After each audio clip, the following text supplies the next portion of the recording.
말씀의 제목이 두 믿음입니다. 오래된 이야기이고 또 많이 들어보셨을 그런 이야기지만요. 유럽의 교회들이 지금은 많이 모스크가 되어 있습니다.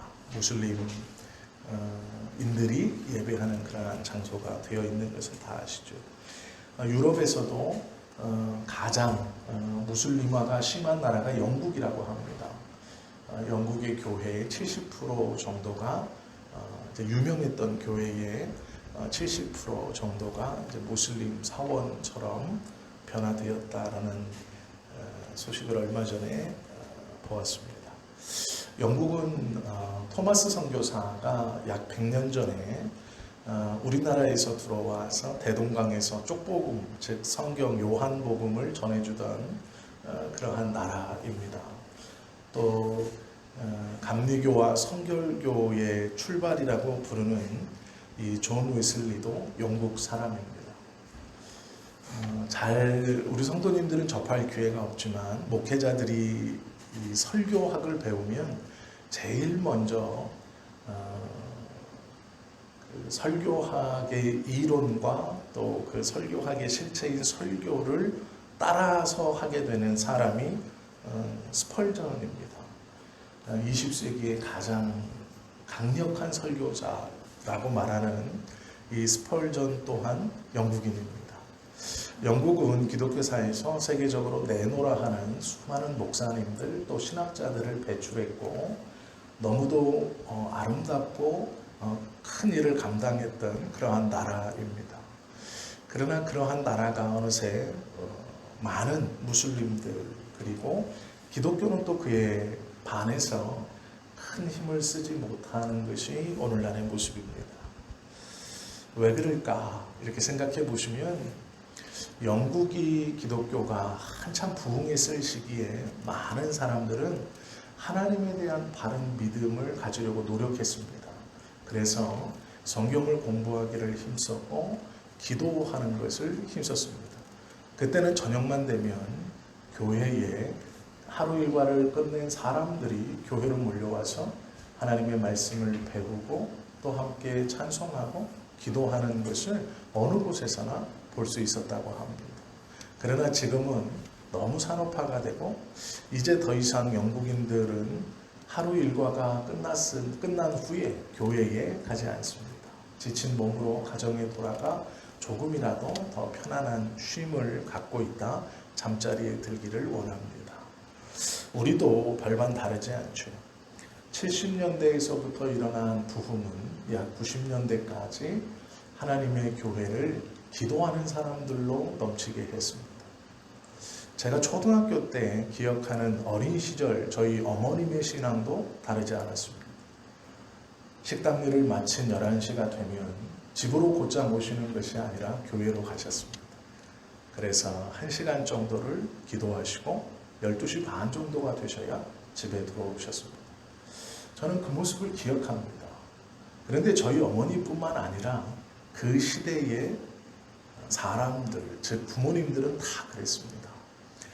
어머님을 찾으려면 교회 가면 있습니다. 무슨 일이 있으면 교회로 뛰어가면 어른들이 있었습니다. 그러나 지금은 그렇지 않죠. 어느 순간 저희도 모양은 좀 다르지만 영국 교회와 별반 다르지 않게 교회가 변해가고 있습니다. 성도들은 기도하는 것보다 조금 더 편안한 교회를 원합니다. 쾌적하고 넓은 교회를 원합니다. 일리는 있고 어떠한 마음인지는 알지만 그것이 지나쳐 그곳에서 기도하는 것보다 그곳에서 공연 보는 것을 더 좋아합니다. 오늘 본문에 보시면 믿음에 대해서 두 모습이 나와 있습니다. 두 종류의 사람의 믿음입니다. 어느 것이 더 좋다, 어느 것이 더 나쁘다 그런 것이 아니고요. 색깔이 조금 다른 두 사람의 믿음이 오늘 본문에 기록되어 있습니다. 다 아시는 것처럼 회당장인 야이로 자신의 병이 아니라 자신의 딸의 병을 고쳐달라고 예수님께 찾아왔습니다. 그리고 그 딸의 병을 고치러 예수님이 야이로와 함께 야이로의 집으로 가는 도중에 많은 군중이 함께 따랐고 그 군중 속에 12년 동안 혈류증으로 고통받았던 여인이 또 등장합니다. 사건 속에 사건이 등장하는 액자식 배치입니다. 하나의 사건을 해결하시기 위해서 가시는 예수님의 그 중간 또 다른 사건이 벌어져서 그것을 해결하고 처음에 출발했던 그 사건도 해결하고 있는 것을 오늘 우리는 보게 되죠. 회당장 아이로와 혈류증 앓은 여인, 이 두 사람이 보여주는 믿음과 형식은 조금 색깔에서 차이가 납니다. 우리가 이 두 사람의 믿음을 자세히 좀 보면 내 믿음이 어떠한 것인가, 그리고 또 나는 어떠한 위치쯤 자리 잡고 있는가를 알 수 있을 것 같습니다. 먼저는 회당장 아이로의 믿음입니다. 아이로라고 하는 이 사람의 직책은 회당장이었습니다. 이는 유대인이었고 아마 바리새인이었을 것입니다.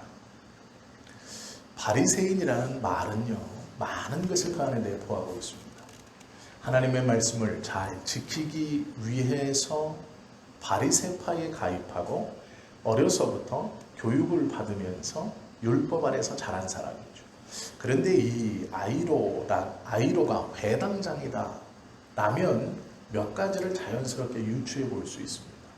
그는 바리새인이었을 것이고, 바리새인이라는 말은 그의 아버지는 상인이었을 것이고 돈이 많은 사람이고 자신의 자녀를 어려서부터 회당에 보내 공부시키고 바리새파에 가입시켰을 것이고, 아이로는 어려서부터 돈 걱정 없이 율법을 공부하고 회당을 중심으로 자란 모범적인 신앙인이었을 것입니다. 그리고 또한 자신이 성인이 되었을 때도 아버지의 가업을 물려받아 경제적으로는 어려움이 없으면서 하나님의 성전을 직접 예루살렘 성전을 찾아가지 못하는 사람들이 가장 중요하게 여기는 회당, 그 회당을 관리하는 역할을 맡았다라는 것은 보통 사람이 아니다라는 것입니다. 우리로 말하면 괜찮은 집안의 괜찮은 사람입니다. 회당장이라는 것은 많은 유대인들에게 존경받는 직책이었습니다. 모든 사람이 해보고 싶지만 경제적인 여건과 율법적인 요소가 충족되지 못하여 하지 못하는 것이 회당장입니다. 하나를 책임지고 있는 것이 아니라 그 마을의 공동체의 대부분을 책임지는 것이 이 회당장입니다. 회당장은 말씀을 필사한 성경을 직접 회당 안에서 관리했습니다. 그리고 기구들을 자신이 직접 챙기는 일을 했습니다. 그것뿐 아니라 등잔이 꺼지지 않도록 회당 안에서 피워놓은 하나님의 임재를 상징하는 그 등잔이 꺼지지 않도록 관리하는 역할을 했습니다. 안식일이 되면 회당 앞에서 나팔을 불어서 지금부터 안식일입니다를 알려주는 역할도 이 회당장이 직접 했습니다. 또 회당에 새로운 랍비가 지나가다 들리거나 아니면 새로운 유대인이 자신의 회당으로 와 예배를 드리게 되면 그 새로운 사람을 직접 소개하는 역할도 이 회당장이 했습니다. 히브리어는 우리의 글이나 말처럼 띄어쓰기나 점이 없습니다. 그리고 밑에 아, 야, 여 같은 모음이 없습니다. 그래서 읽기가 좀 거의 불가능한 글입니다. 히브리어는 받침이 없기 때문에 모음만을 가지고 자음이 없이 모음을 가지고 읽는 글이기 때문에 교육받지 않고는 읽을 수 없습니다. 그 모음만으로 이루어진 히브리어 성경을 읽을 수 있도록 이 도금을 교육하는 역할도 회당장이 직접 했습니다. 봉독할 말씀의 독법을 알려주는 것이죠. 그리고 또한 회당장은 설교자를 선별하여 세우기도 했습니다. 아무나 가서 랍비라고 설교할 수 있는 것이 아니라 이 회당장이 그 사람과 대화를 해보고 이 사람의 율법적 지식을 판단한 뒤에 그가 허락을 해야 설교자들이 회당에서 설교할 수 있었습니다. 회당장은 아이들을 교육할 랍비를 초청하고 그 랍비의 생활비를 모아서 대기도 했습니다. 즉 회당장이라는 것은 굉장히 많은 일을 감당하는 사람이었고, 유대인들에게 이 종교적으로 중요한 회당장은 굉장히 높은 위치의 사람입니다. 이 회당장에게는 또한 많은 제자들도 있었습니다. 정식으로 랍비는 아니었지만 회당장 정도 되려면 율법에 대한 고상한 지식은 물론이거니와 그 율법적으로 삶이 흠이 없어야 했습니다. 그래서 많은 제자들이 그를 따랐고, 이 회당장은 그들을 제자라고 부르진 않았지만 그들에게 자신이 알고 있는 율법과 또한 독법을 열심히 가르쳤습니다. 회당장은 그 동네에서, 그 회당이 있는 그곳에서는 아마 가장 존경받고 존중받는 위치 중 하나였을 것입니다. 이 사람이 주님께 나왔습니다. 예수님은 우리가 아시는 것처럼 출신이 좋지 않습니다. 우리는 예수님을 다윗의 후손이라고 배웠고, 다윗 왕의 12대 후손이라고 우리가 배웠습니다. 그러나 이 당시, 예수님 당시 유대인의 70% 이상은 다 다윗의 후손이라고 말했습니다.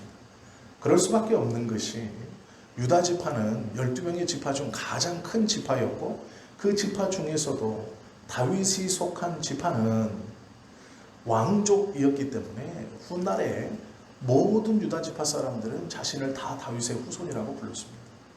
그리하여 예수님 시대까지 내려오면 누가 진짜 유다 지파인지 누가 진짜 다윗의 후손인지가 헷갈릴 정도였습니다. 그럴 수밖에 없는 것이, 그들의 선진들의 이름 또한 다 비슷합니다. 유대인들은 특징적으로 이름 5개에서 4개를 돌렸습니다. 즉 돌아가시면 돌아가신 자의 이름을 새로 태어나는 아이가 받습니다. 그렇게 하여서 족보를 기록했고, 그래서 어디 출신 누구라고 부르는 것도 그것 때문에 생겨난 전통입니다. 이 회당장이 예수님 앞에 왔습니다. 놀랍게도 이 회당장은 많은 이가 보는 앞에서 22절에 보면 예수를 보고 발 아래 엎드려 라고 쓰고 있습니다. 사람들의 존중을 받고 유대인들의 존경을 받고 그 거울에서 어쩌면 가장 큰 영향력을 행사하고 있는 사람이 젊은 선생인 예수님의 발 앞에 엎드려 있습니다.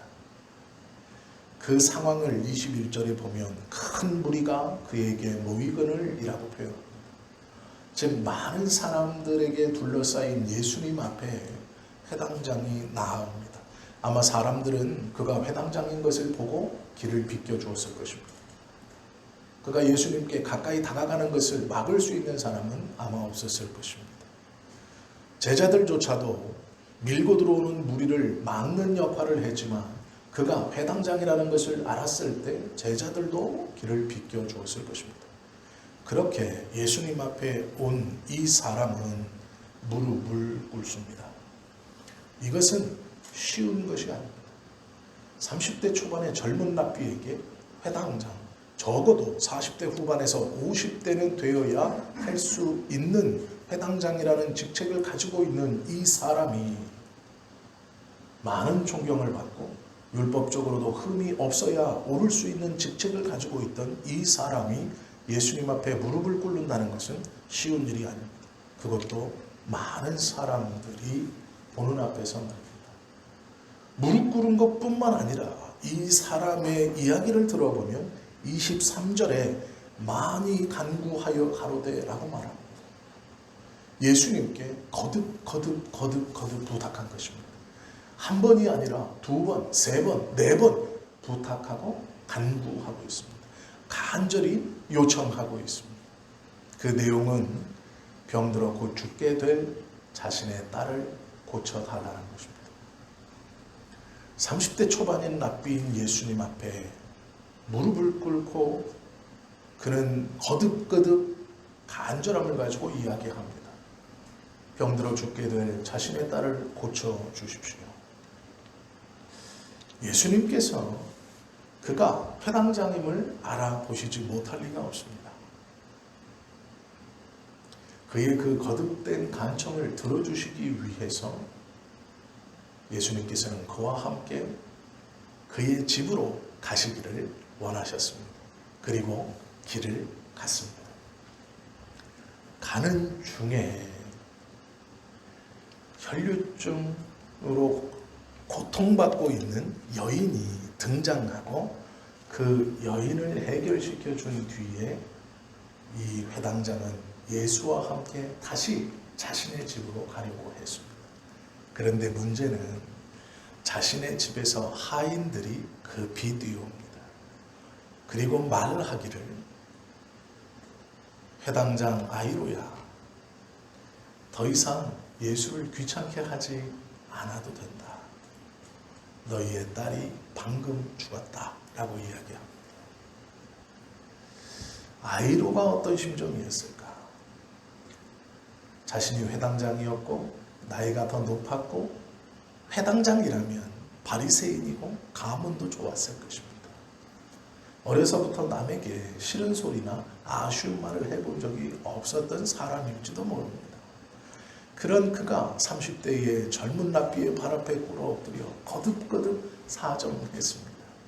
일이 좀 되는가 싶더니 한 여인이 시간을 지체하게 하고 곧이어 들려온 말은 자신의 딸이 죽었다라는 것입니다. 성경은 회당장의 이 상태를 가리켜 아무런 말도 하지 못하고 가만히 서 있었다라고 기록하고 있습니다. 모든 것이 무너진 것이죠. 모든 것이 주저앉아 버린 것입니다. 소망이 없는 것이죠.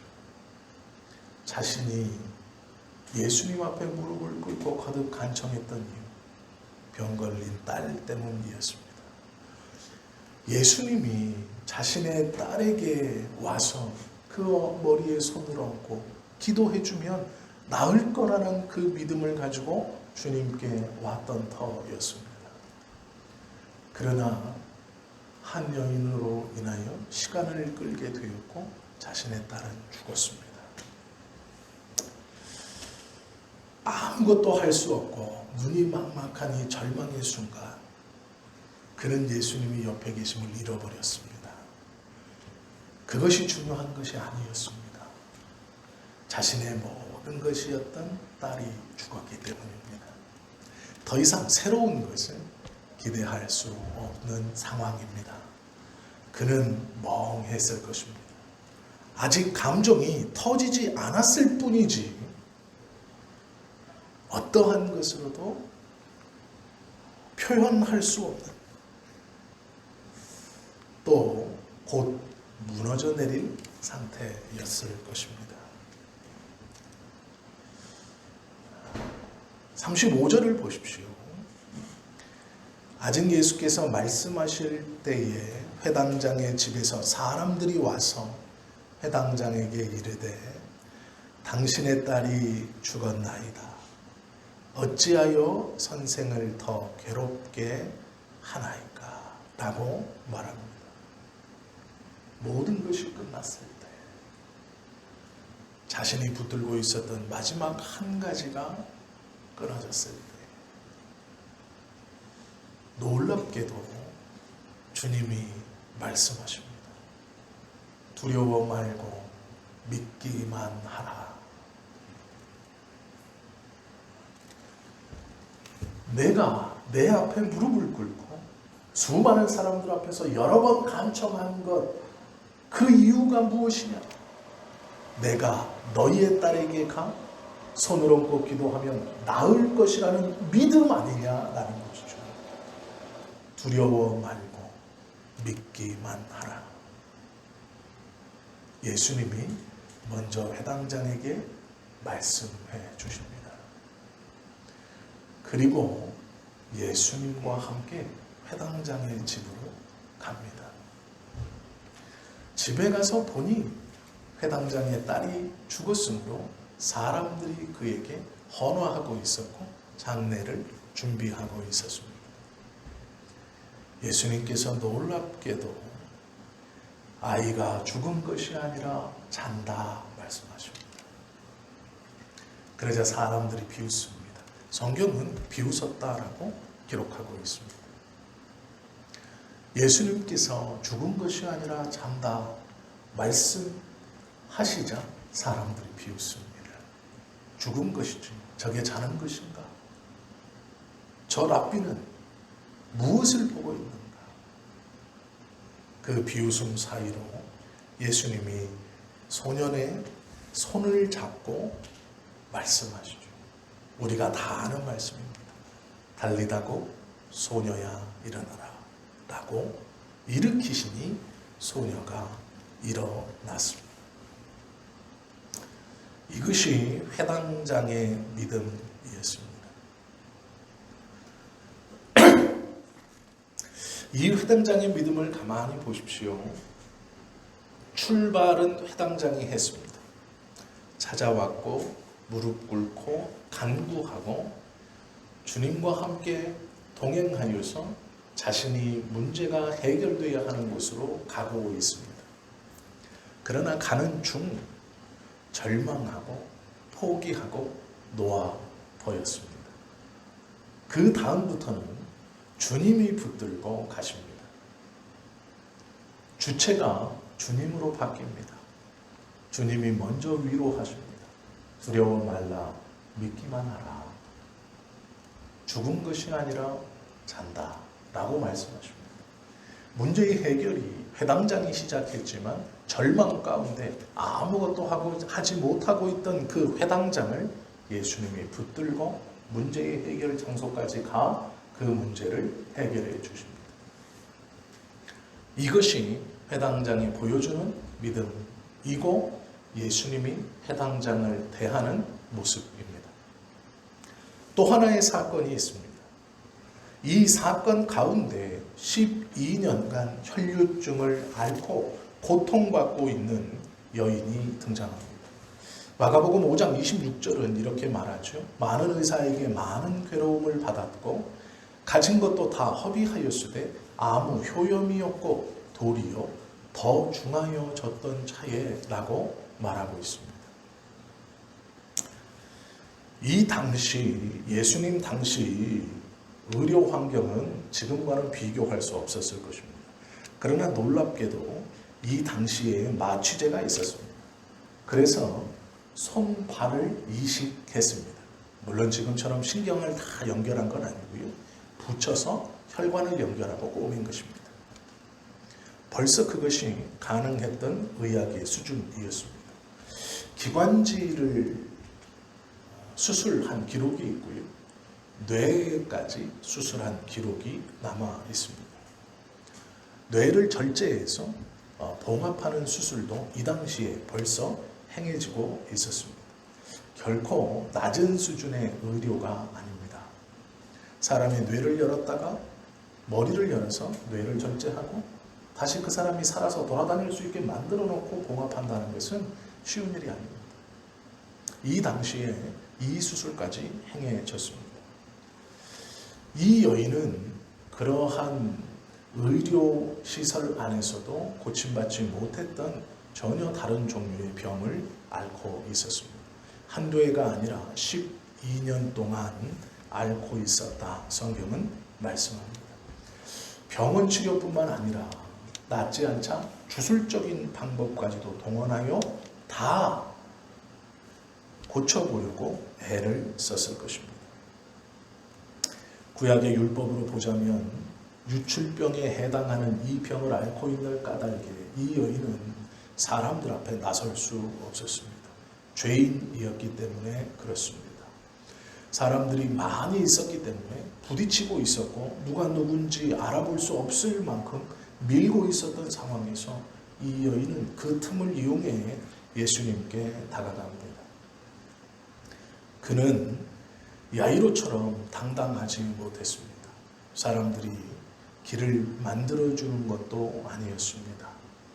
예수님 앞에 무릎을 꿇고 자신은 누구입니다.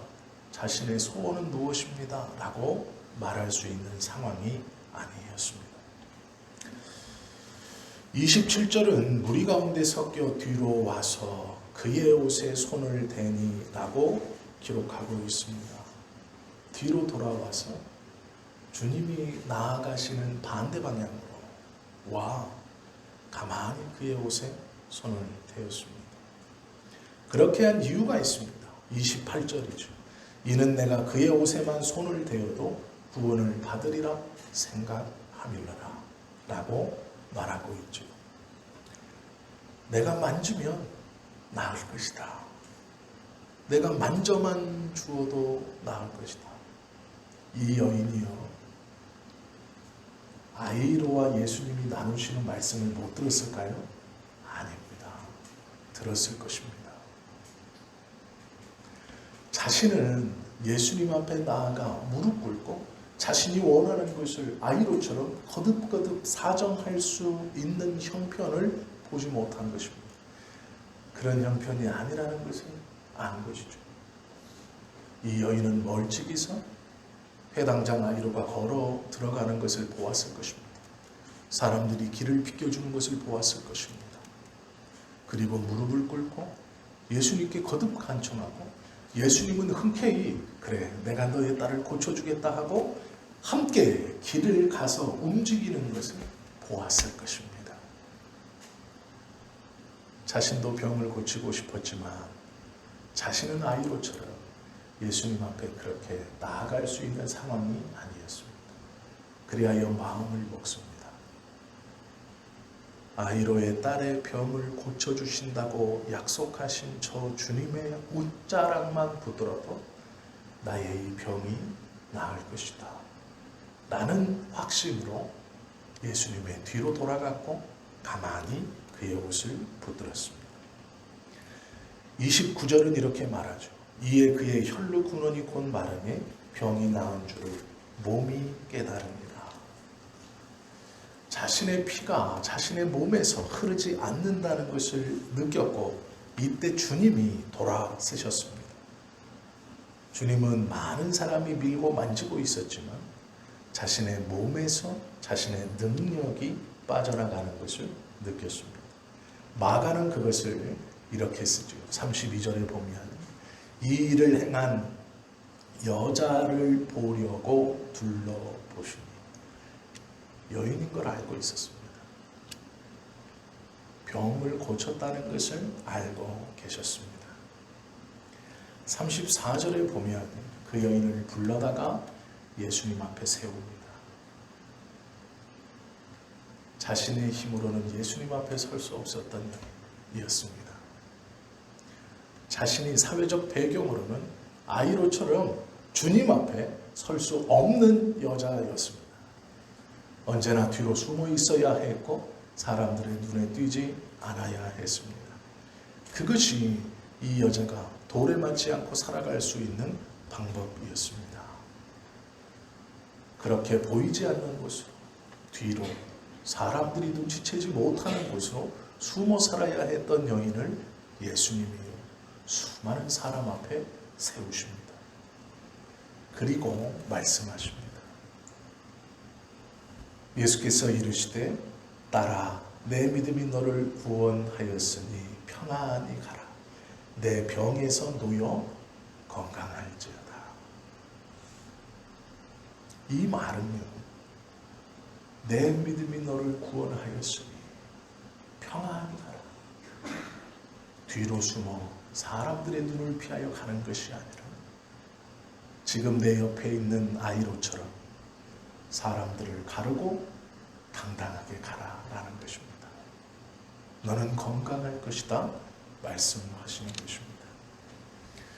이 여인은 평생 잊지 못할 순간을 맞이했을 것입니다. 돌아다녀야 했고 숨어 다녀야 했고 누구 앞에도 당당히 나설 수 없는 자신의 여건과 처지였건만 이제 이 주님이 수많은 사람들 앞에서 당당히 가라. 그 여인이 걸어갈 때 사람들은 아이로와 같이 길을 비켜줬을 것입니다. 그 여인은 고개를 들고 감사함으로 자랑스럽게 그 길을 갔을 것입니다. 이 여인의 일을 가만히 보십시오. 처음부터 마지막까지 여인 스스로 주도합니다. 물러섬이 없습니다. 예수님께서는 칭찬만 하십니다. 아이로는 중간에 절망했고 그리스도가 끌고 가시지만 이 여인은 마지막까지 자신이 주도적으로 문제를 해결합니다. 이 두 사람의 믿음을 우리는 보게 됩니다. 감사한 것은 아이로의 소원도 이루어 주셨고 이 여인의 소원도 이루어 주시는 주님이시라는 것에 감사합니다. 어떠한 믿음이 응답받고 어떠한 믿음이 응답받지 못하느냐? 아니요. 그것이 아닙니다. 두 믿음 다 그 마음의 간절함과 진실함으로 인하여 하나님 앞에 예수님 앞에 응답을 받습니다. 그러면 문제는 무엇입니까? 나의 믿음이 비록 하나님 앞에 진실로 나아가다 절망과 고통이 올 때 그 주님을 잠시 잊어버리고 그 어려움과 아픔에 쌓여 어찌해야 하는지를 모르고 가만히 서 있는 그 순간에 우리 주님이 붙들어 주시는 분이라는 것입니다. 아니면 나의 믿음이 변함없이 어떠한 좌절과 어떠한 순간에도 처음부터 마지막까지 이 여인처럼 자신의 믿음대로 행하는 놀라운 믿음이어도 주님이 응답해 주신다라는 것입니다. 우리가 믿고 있는 하나님은 이러한 하나님입니다. 회당장 아이로의 믿음이든지 혈류증을 앓고 있는 여인의 믿음이든지 상관없이 응답으로 은혜를 베풀어 주시는 분이다라는 것이죠. 자신이 주도하지 못하거나 자신이 주도하거나 상관없습니다. 그 마음이 진심이고 예수 그리스도만을 붙들고 믿음의 길을 걸어간다면 그 주님을 향해 간다면 그것이 어려움에 봉착하여 머뭇거리는 믿음이든 그렇지 않은 것이든 하나님의 은혜는 그대로 이어질 것입니다. 우리가 누구와 가까이 있고 누구를 바라보느냐 그것이 중요합니다. 아이로처럼 환경과 여건도 풍족하는 것이 너무 감사한 일이죠. 그러나 우리의 대부분은 혈류증을 가지고 있는 여인과 같은 환경이면서 우리의 믿음의 모습 또한 아이로와 같다는 것입니다. 환경은 혈류증 앓는 여인의 환경과 같이 어렵고 힘들면서 믿음 또한 중간에 포기하고 낙심하고 어찌할 줄 모르고 망설이며 서 있는 것이 우리의 모습의 대부분이라는 것입니다. 아이로와 같이 풍요롭게 그리스도를 잘 믿을 수 있으면 얼마나 좋겠습니까? 여인처럼 비록 환경은 어렵지만 그 불굴의 믿음으로 끝까지 자신의 믿음을 하나님 앞에 관철시키는 그 모습이 얼마나 보기 좋습니까? 그러나 문제는 이도저도 아닙니다. 여인과 같은 환경이면서 믿음은 아이로와 같아서 조금만 어려움이 있고 고난이 오면 어찌해야 될지 멍하니 서 있고 하나님을 잃어버리고 좌우로 갈팡질팡하는 것이 우리의 모습입니다. 그러나 걱정하지 마십시오. 주님은 그런 우리를 붙들어 하나님의 은혜 앞으로 인도해 주시는 분이십니다. 주님의 모습을 가만히 보십시오. 야이로도 있는 모습 그대로 받아주십니다. 야이로를 보고 책망하거나 믿음이 없다거나 왜 그러냐라고 말씀하지 않습니다. 있는 모습 그대로 받으시고 위로하십니다. 두려워 말아라. 믿기만 해라. 죽은 것이 아니다. 잔다. 라고 있는 모습 그대로를 예수님이 받으십니다. 너는 회당장으로 왜 이렇게 믿음이 없느냐? 꾸중치 않으십니다. 그 모습 그대로 받아주십니다. 혈류증에 걸린 여인도 마찬가지입니다. 여인을 꾸짖지 않습니다. 어찌하여 그랬느냐? 말하지 않습니다. 있는 모습 그대로 붙들어 주시고 은혜를 주십니다. 우리도 마찬가지입니다. 어떠한 모양이든 꾸짖지 않으십니다. 있는 모습 그대로 우리를 받으셔서 우리에게 하나님의 놀라운 은혜를 부어주시는 분이 우리 주님이십니다. 그분이 우리의 예수님이십니다. 아이로를 도우셨던 것처럼 우리를 도우실 것입니다. 혈류증 앓는 여인을 도우셨던 것처럼 우리를 도우실 것입니다. 힘들고 어려운 시기를 보내고 있다면 그것이 영적인 것이든 육체적인 것이든 예수님만을 꼭 의지하십시오. 중간에 잠시 헤매어도 상관이 없습니다. 주님을 잊어버리는 고통 가운데 있으셔도 상관이 없습니다. 포기하지 마십시오. 주님은 우리를 있는 모습 그대로 받아 하나님의 큰 은혜를 결국 우리에게 부어주실 것입니다. 때로는 위로하시고 때로는 칭찬하시고 많은 사람들 앞에서 세워주시기도 하시며 우리와 함께해 주실 것입니다. 우리는 분기점에 서 있습니다. 믿음이 좋으면 좋은 대로, 연약하면 연약한 대로 다 하나님 앞에 서 있는 사람들입니다. 여기서 포기하느냐, 끝까지 주님 앞에 붙어 있느냐가 관건입니다. 적어도 우리 성지교회 성도님들은 한 분도 빠짐없이 이 예수님을 끝까지 붙들고 있는 모습 그대로 우리를 받아주시는 그 예수님의 은혜를 받아 누리시기를 바랍니다. 그리하여서 우리의 마음의 질병뿐 아니라 육신의 질병이 고쳐지는 은혜, 우리의 믿음이 하나님의 은혜 아래 바로 서는 은혜, 우리의 삶이 하나님의 인도함대로 믿음의 길을 온전히 걸어 약속해 주신 하나님의 나라를 온전히 소유하는 은혜, 그 은혜 또한 우리의 강구로 우리의 자녀가 복을 받아 하나님의 은혜 아래 놀라운 삶을 이어서 살아갈 수 있는 그 은혜도 받아 누리시는 저와 여러분 모두가 되시기를 예수님의 이름으로 축원합니다. 기도하겠습니다.